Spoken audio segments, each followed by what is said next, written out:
ఇదే fried egg rice అంటే కానీ చూడడానికి సేమ్ చికెన్ ఫ్రైడ్ రైస్ లానే ఉంటుందండి. ఇదే ఎగ్తో చేస్తే ఏడం ఎంతండి, చూస్తుంటే నోరు ఊడిపోతుంది కదా. పదండి చేసేద్దాం.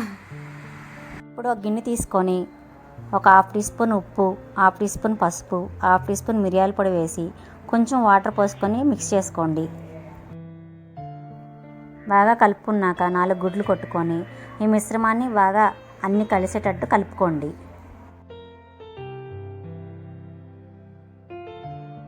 ఇప్పుడు ఒక గిన్నె తీసుకొని కొంచెం నూనె వేసి ఆ నూనె అంతా గిన్నెకి పట్టించి ఈ మిశ్రమాన్ని గిన్నెలో వేయండి.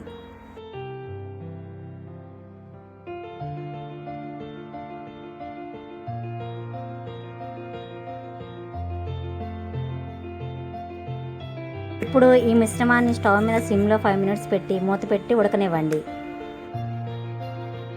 ఇప్పుడు 5 మినిట్స్ తర్వాత ఉడికిందో లేదో ఫోక్తో కానీ చాకుతో కానీ టెస్ట్ చేసుకోండి. ఇప్పుడు చల్లారిన తర్వాత చిన్న చిన్న ముక్కలుగా చేసుకోండి.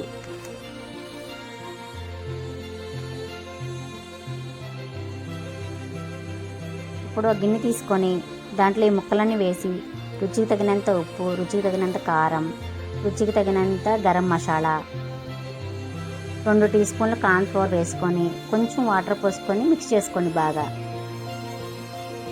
ఈ మిశ్రమాన్ని బాగా కలుపుకొని పొయ్యి మీద మూకుడు పెట్టి నూనె వేసుకొని ఈ ముక్కలన్నింటినీ ఒక్కొక్కటి కింద వేసుకొని బాగా గోల్డెన్ బ్రౌన్ కింద వచ్చేటట్టు వేగనిచ్చి తీసుకోండి.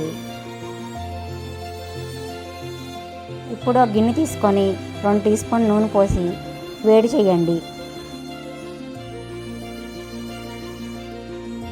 ఆ తర్వాత కొంచెం క్యారెట్ ముక్కలు, క్యాబేజ్ ముక్కలు, పచ్చిమిర్చి ముక్కలు, 2 ఎల్లిపాయ ముక్కలు తీసుకొని బాగా వేగనివ్వండి. తర్వాత వేయించిన కోడిగుడ్డు ముక్కల్ని వేసుకొని దాంట్లో కొంచెం కలుపుకోండి.